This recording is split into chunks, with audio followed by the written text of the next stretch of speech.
Welcome to Front Office Pros. Today, we're going to be talking about the best rookie running back landing spots for your upcoming rookie drafts in your Dynasty leagues. Hike! Well, we're on a series right now, and when it comes to rookies and where they end up going, Joe and I believe that it matters quite a bit. So we're going to be talking about the top running backs of the class and where we would like to see them ideally go. So, Joe, let's talk about the first guy, running back, Ashton Jeanty, a guy who, is the cream of the crop in this class. Yep. Where would you want to see him go? Yeah, I would like to see him go to the Chicago Bears. And Ben Johnson's system, we saw, the Detroit Lions, they like to run the football a lot. They got DeAndre Swift, Quinshon Judkins. But I don't really think either of those guys really fit the bill to be like a 3-down back. I think Ashton Jeanty definitely fits the bill. And then also, what did the Bears do this offseason? They absolutely beefed up that offensive line. Added a couple of guards, including Tooney. Also got a center in there. So they really try to fix the offensive line. And I think, a good run game with Ashton Jeanty would really be a helpful thing for, Kaleb Williams as he continues to grow and build off of that rookie year. So this one might be a little bit outside the box, but I'm going to go with the New England Patriots. When you think about Mike Vrabel and what he did, during his time in Tennessee, he relied on Derrick Henry, and he was that, he punched you in the mouth, with Derrick Henry, a smash mouth style, offense. And, Ashton Jeanty is an all-around back, but, his contact balance and what he's able to do, after contact, it's very good. He has a really strong skill set. If you look at New England, you got Antonio Gibson, who they brought in. Elliot Wolf obviously is still the general manager, but we got, the GM brings in the talent in support of the head coach. Right. And now that Mike Vrabel is the head coach, he doesn't really have any allegiances to Antonio Gibson nor Ramondre Stevenson, although he's tried to kind of hype him up a little bit. Vrabel's not going to want to deal with ball security either. And you and I both talked about how we felt Ramondre Stevenson was one of the number one players at risk heading into, where he would rank as far as dynasty goes based on what happens in the draft. So I just think that, when you think about Jeanty, he has the ability to be a workhorse running back. And so you're going to want him to be in a workhorse setting. I can understand, from a Chicago standpoint, we saw what Montgomery and Gibbs were able to do with Ben Johnson, but, they kind of was a timeshare. And doesn't mean that, you can't be really good in a timeshare. It just means that you have to be crisp. The opportunities you get, you really have to take advantage of them. So at the end of the day, I think if he went to New England, I think, Vrabel would be like, okay, here you go. You get 25, 30 touches a game. And, for fantasy, that's just huge. Yeah, I'd be curious to see how that would work because, I know Vrabel likes to have that bell cow guy, but like Josh McDaniels and the Patriots before, like they never were a team that would just have a bell cow back. There was always multiple backs in there. They'd, rotate a few backs in there, and then they'd all kind of be specialized in doing their own thing. They'd have their couple of receiving backs out of the backfield, and then, guys that would more so do the first and second down. So it would be interesting just to see how that dynamic would work with Vrabel and McDaniels there in New England. I mean, yeah, it was a consideration for me, honestly, and one of the reasons why I almost thought not to, but I do think Vrabel, even though he's more defensive-oriented, I think he's going to have a certain identity for the team, which may not line up to what McDaniels did, so long ago. And who really knows? I mean, was it really Belichick who liked to use a lot of running backs? I mean, at the end of the day, even when McDaniels wasn't there, they kind of used a lot of running backs. That's always been kind of the Patriots' MO. So yeah, definitely, yeah, I definitely see where you're coming from, though. I can see why that would be a possibility where it wouldn't be great, but I just think that for Jeanty to get the brunt of the workload, I think he definitely would in New England. And there are some other places too, but I thought that one made a lot of sense. Yeah, no, it does. I mean, I'm not a big Ramondre Stevenson guy. Antonio Gibson, is just the receiving back there. So, I mean, they wouldn't have anyone to compete with Jeanty for sure. Are you enjoying this episode so far? Well, if you are, subscribe to our YouTube channel, smash that like button, and hit the notification bell for upcoming videos. We do videos throughout the year, so you're not going to want to miss what we have in store. So our next guy I'm going to be talking about here, running back Omarion Hampton from North Carolina. Joe, where's the best landing spot for him? Yeah, I put him down for the Dallas Cowboys. Talking about an opportunity for a bell cow back. I know the Cowboys added Javonte Williams and Miles Sanders, but I don't know if either of those guys would threaten Omarion Hampton, and I think Hampton would kind of be a good fit with that Brian Schottenheimer system that is coming over to the Dallas Cowboys, and it's more of that, one cut runner style, and I feel like that would kind of pair well with the Dallas Cowboys, and we've seen them allow running backs to be the bell cow, and they've given guys a heavy workload, and Omarion Hampton's the type of guy that can handle a workload like that. Well, a lot of the fans out there have been talking about the possibility of your Denver Broncos possibly getting Omarion Hampton. Please no. I know you really don't want him. I think because of maybe North Carolina. I don't want the Broncos to spend a first round pick on a running back. That's all. Well, it's interesting. Some don't feel like I saw something on. I think I saw something on social media recently. Was talking about how they feel that he kind of runs up tight, almost kind of stiff. But he's not as fluid. He kind of too upright. Yeah, there it is. Too upright, and because the draft community. I mean, they've also said the same kind of things with like Derrick Henry as well. That's true. I'm just saying that it might be one of those things where the draft community values him a lot higher than NFL GMs. So right. He may not end up being the first round pick that people think that he might. But I want the Dallas Cowboys as well, actually. Maybe, when I was watching him, honestly, maybe it's just because he wears number 28, but he honestly reminded me a lot of DeMarco Murray. I think he has that ability to kind of get into that second gear, but he he can be physical, right? So I think he has that combination. He doesn't have breakaway speed, but he just, when I was watching him, it looked like he was kind of like DeMarco Murray. And I thought about also because Javonte and Miles Sanders is that the best spot? But at the end of the day, they're both 1 year prove-it deals. Yep. Sanders is towards the end. Javonte, who knows how much gas he's got left in the tank. So, even beyond this year, if you think that it would be a timeshare, it'd be Hampton's job the rest of the way. And we've seen how much Dallas relies on a stud running back. I mean, Ezekiel Elliott for all those years, even Pollard for a time there was. I mean, heck, just look at what the workload Rico Dowdle got last year. Yeah, I mean, and they could have probably given him even more, honestly. So right. You right out of the gate here, Joe. I'm with you when it comes to Omarion Hampton with the Dallas Cowboys. Yeah, it's interesting. Wasn't expecting that. Really? Why do you say you thought I was going to say Broncos? I thought you might just because partially because I don't want them, and then a lot of mocks are putting them there. So I thought possibly you'd go with Denver, but. All right, let's go on to our next running back Treveyon Henderson of the Ohio State Buckeyes. Where would you like to see him go, John?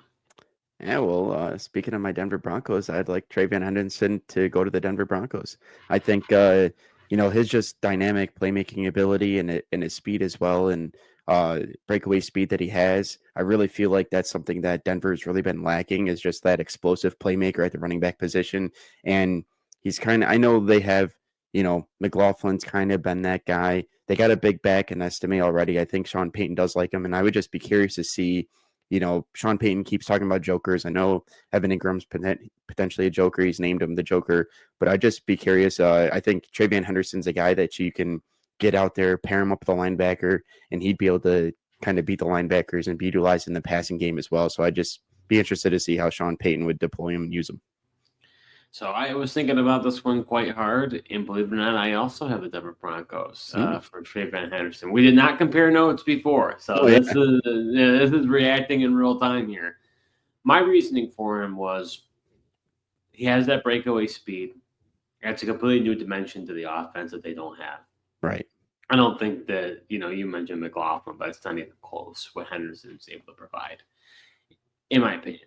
And then he's really good. He's got great hands, and he's really good at the screen game. Sean Payton utilizes screens, more than any other coach that I can remember. So to me, you got to be good in the screen game, and he can take it to the house. So to me, having a guy who's able to do that is going to be really beneficial. The only thing that kind of made me concerned was, is that necessarily the most ideal landing spot as far as his usage? Because so far it's been a nightmare as far as how many different running backs Sean Payton likes to involve in the offense. But we do see what he was able to do with Alvin Kamara in New Orleans, even, when they had time, had guys like Mark Ingram. He was able to utilize Reggie Bush. I mean, he probably could have done better with using Reggie Bush, to be honest with you. That would be the negative if he used Treveyon Henderson and he used Reggie Bush. But regardless, he was able, even especially at Kamara, he was able to, Kamara's been a great player for a long time. Yeah. Yeah, I'm curious, I thought about this and just comparing, like, we have seen Sean Payton, like, when he trusts the back and likes them, he's given them the workload that, they deserve. I'm just curious if he's just been, with the Broncos, just trying to search for a back and, like, who was going to come out on top. So he was just kind of rotating them in and out just to try to get something out of him. I mean, I know the contrary belief is, you got to leave those guys in there, get them, back-to-back carries and get them into the flow of the game and everything. But I just wonder if he was just kind of searching to see if one of them would beat each other out, and just the running back room was just so bad that nobody was really making any strides. So I'm curious if they did get a talented back in there like Treveyon Henderson, if he would go ahead and, give him the workload that he deserves. Well, I do think that he sees certain skill sets within each one of his running backs, and he recognizes that he doesn't have a complete back that can do a majority of things. So he doesn't have a Swiss Army knife. So he basically has to say, okay, I'm going to use this guy for this. I'm going to use this other guy for that.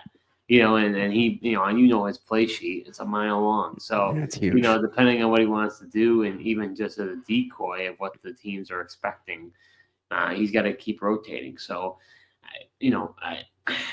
Denver is probably one of the best locations, because I do think that Sean Payton wants to rely more on the run and not have Bo Nix throw as much. So I would think that they would, whoever they draft would get decent volume. But Treveyon Henderson's not a guy who really needs another volume. He can present it to the house. So, there were some other landing spots I considered, but ultimately Denver is probably one of the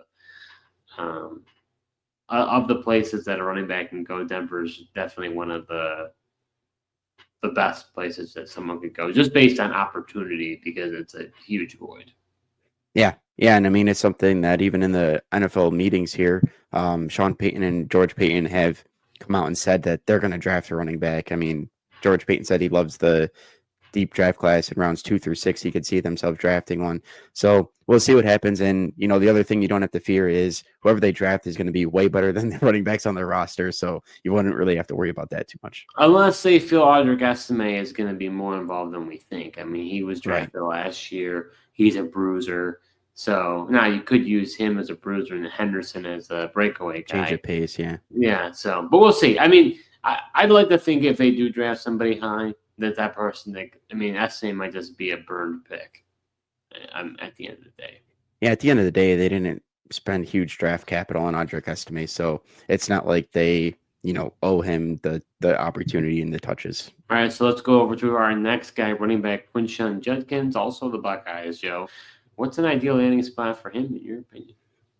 Yeah, I went with the Las Vegas Raiders, pairing him up with Pete Carroll and, honestly, Chip Kelly as well. He stays with the offensive coordinator that he had at Ohio State.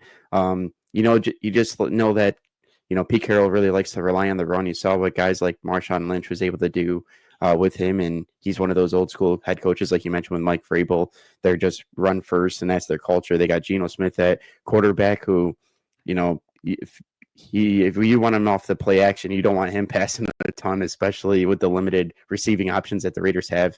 They really need a running back, and I think somebody like Judkins would fit well. I promise you, we did not compare notes, because I do. I have Quinshon Judkins with the Raiders.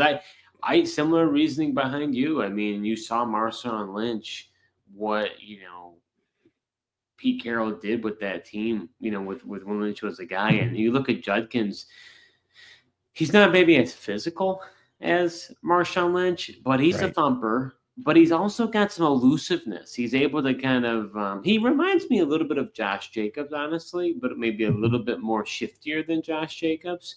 So I think at the end of the day, they have nobody. I mean, Zamir White, that experiment was, didn't work out. You've got Sincere McCormick. I mean, they don't really have anybody. So, like you said, they're going to have to rely really heavily on the run. I mean, Seattle was always kind of a run-first offense. Geno didn't throw a ton, and he doesn't have a lot of weapons either. So if they can get a guy like Judkins, this guy could get a ton of volume, and he can be on the field all 3 downs because of his pass catching ability. Yeah. So if he were to go to Las Vegas, it would really excite me. I think you could argue, why not Treveyon Henderson? I think Henderson is primarily a speed. He's obviously got good breakaway speed. I think Judkins more fits what Pete Carroll has utilized in the past. Everybody has their own mold. Yeah. You look at a guy like we just talked about with Sean Payton. He likes that Joker type, who was able to have that receiving ability. We saw what Alvin Kamara was able to do for so long. So everybody has their own identity. I think Judkins fits more of what Pete Carroll, wants to have happen. That's what I think too. I mean, he's a guy that's he's pretty big physically. He can handle the 3-down workload. So I that's why I do think he's a good fit with Pete Carroll. I agree with you. Yeah, that's wild. So far, we've been you and I are on the same wavelength here for best landing spots for these players here. Let's go on to the next one here. Running back Kaleb Johnson. Are we going 4 in a row here, Joe? What's the ideal landing spot for you for him? Yeah, we'll find out. I've got Kaleb Johnson with the Cleveland Browns to replace Nick Chubb. I know they got Jerome Ford there, but this is a big physical back, and I think that just fits the style of what the AFC North you really need to have a nice physical back. And he's also he's broken off some big runs with Iowa, and we know that the Browns like to run the ball first, and Kevin Stefanski likes to utilize that play action. And heck, we don't even know who the quarterback's going to be for the Cleveland Browns at this point. So I think Kaleb Johnson would make some sense and fill that void that Chubb is leaving behind. Yeah, Browns, that's a really interesting landing spot. I mean, I considered just because the Browns have an opportunity there with Nick Chubb not being back, he's a free agent, and just having Jerome Ford and you're strong on the roster. But I kind of went with a curveball here. So I didn't go with the Browns, so we're going to be talking a little bit different here. But I'm going to go with the San Francisco 49ers. I'm actually quite concerned about Kaleb Johnson as a prospect. I think that if you look at his stats are really good. But, man, if you watch those games, he was running through gaping holes I could have ran through them. So I think at the end of the day, he would really benefit. I mean, hey, look, any running back who's in Kyle Shanahan's system could do really well, and that zone blocking system. Yeah. And he's a great one-cut running back. That's what Kaleb Johnson is. And to me, it's like Christian McCaffrey, how much longer does he really have? Obviously, he's dealt with some really concerning injuries, especially last year. People would like to think that he's going to go back to the McCaffrey we know. But Jordan Mason now got traded, no longer there. They just have Garendo. So, to me, if they draft a guy like Kaleb Johnson, even if McCaffrey does play, he might spell McCaffrey. McCaffrey might not get all that volume. And after that, again, how much longer McCaffrey's there? And then if Kyle Shanahan most likely is still there, now you got Kaleb Johnson in, the San Francisco 49ers system under Kyle Shanahan. And to me, that would be, you'd love him. So to me, maybe he doesn't get that initial impact going into a team like Cleveland, but I just think that based on his style, I think he could really benefit for being in Shanahan's system. And so that's why I went there for him. Yeah, it makes sense. And to your point, I mean, heck, any running back would benefits from that system. And then, Kyle Shanahan's got it working like the, Broncos used to, and Mike Shanahan just didn't Unless matter. You're Trey Sermon. Yeah, right. Unless you're Trey Sermon. That experiment didn't work out, but pretty much everybody else, man, just you can plug and play. I mean, you saw McCaffrey go down and Jordan Mason filled in fine. He went down, Garendo fills in fine, for fantasy. So I do like that landing spot. It is interesting. Well, I think they're going to draft a running back. Oh, I mean, 100%. I mean, they if they always do. trade, yeah, but for them to trade Mason and just have Garendo on the roster, it's just a question of do they get somebody late again, or they're going to try to do a little bit earlier. That's kind of the question at the end of the day. But I was just thinking of what would be the ideal landing spot, and for a guy who I'm a little bit more concerned about than you are, to me, landing in a place like San Francisco is huge. Yeah, no, I mean, it definitely would be. And like you said, it might not happen right away, but eventually, Kaleb Johnson would be a great fantasy running back with the 49ers. Because even though Cleveland would be a good landing spot, there's not a lot around him in that system, so I don't think it's as friendly. So I just feel like I'd be nervous that he'd be just based on. I think he could be more likely to be a bust. So to me, just by my own bias, I just don't know. To me, I think I'd rather him be in that San Francisco system where I know he could be successful. Yeah, sure. I mean, it's almost like you said, outside of Trey Sermon, it's almost a guarantee that one of those backs is going to flourish. But as far as instantaneous, chance at instantaneous success, I mean, Cleveland would afford that to him. And the likelihood is they will draft one, right? Like it's not completely unrealistic that they don't address the position. So. Yeah. No, it is realistic for sure. Our last running back we're going to be talking about, I'm talking about 6 guys. Cam Skattebo, guy who a lot of people are excited about based on his running style. Where would you have him go, Joe? What's his ideal landing spot? Yeah, I'm going to stick him on another AFC North team here and go with the Pittsburgh Steelers, who are looking to replace Najee Harris. And I think just Cam Skattebo would fit them really well. He's just that tough physical runner. Also provides some value in the receiving game as well. I know that they got Jaylen Warren there, and I feel like Cam Skattebo would be a good mix with him, providing him that physical runner kind of. That's what Najee Harris was known for, the physical runner, just to get the tough 4 yards. And then Jaylen Warren was the change of pace and the more explosive back. Well, I guess, Joe, predominantly you and I are very agreeable on the best running back landing spots because I've got Cam Skattebo going to the Steelers as well. Wow. Najee Harris, heads off to L.A. And look at Skattebo. He's a bowling ball. I just, goes from player to player to player. Reminds me of that tough, hard-nosed running style of the bus, Jerome Bettis, James Conner, not saying he is the boss. I'm just saying that those type of players, they've had them a lot in the Steel City. They're rough and tough. They've got a pretty much decent, offensive line. And honestly, they're going to have to rely on that. Even if it's Aaron Rodgers is the quarterback or whoever it is, they're going to need to spell him with some carries. So I'm not too scared about Jaylen Warren. Skattebo is actually, I think, an underrated receiver out of the backfield. Yeah. Where he can do all that. But I think, we've seen a lot of, I guess, running backs before him, if he ends up going there, be successful, that type of running style. So I'm not too scared of the guys that are in there right now. Warren could be a change of pace guy. Skattebo just fits the Steeler mentality. So I think, to me, it'd be a great fit for him if he goes there. I mean, I'd be shocked, honestly, if he doesn't go there because he just – couldn't you just see? They talk about like Booth, like they would do some type of Skattebo or I don't know. I don't know what they would do, but I feel like he just, people would be, the terrible towels or going nuts. He just seems like a Steeler all the way around. Yeah, no, 100%. I saw the same thing, just like you said, it's the blue collar city of Pittsburgh, and they're just tough, rugged people. And that is just Cam Skattebo's game. I mean, I know a lot of people were disappointed with his 40 time and it was slower or whatever. And it's kind of been a knock against him. But if you just watch the tape though, I mean, the physicality runs with it. That's my type of player. I really like Cam Skattebo for that. And, if you watch that bowl game too, I mean, you mentioned his catching ability. He made some great catches down the field in that game. And I feel like he is underrated as a receiver as well. Why not for the Broncos, Joe?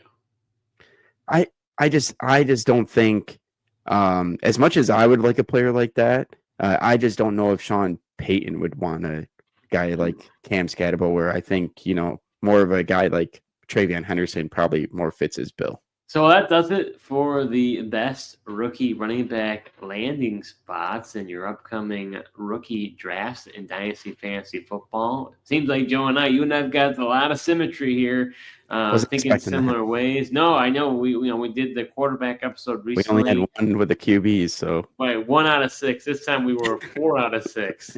So we had a lot of similarities. But look, I mean, I think there's a lot of – this is a really exciting running back class. There's a lot – I mean, we only went through 6 of them. We probably could have went through another 3, 4, 5 based on the list there. So this is definitely going to be a position I know you and I are going to be watching very closely to see where these guys go. And, possibly depending on the landing spot based on these teams that really need running backs, even though we might be talking about these guys who we really like based on the landing spots, those other guys may leapfrog them. So it's definitely a position that is very deep in this class. Definitely look forward to see where these guys end up being drafted. Yeah, me too. I mean, this is a really deep running back class, like you mentioned, and we'll definitely be looking to see where they end up landing.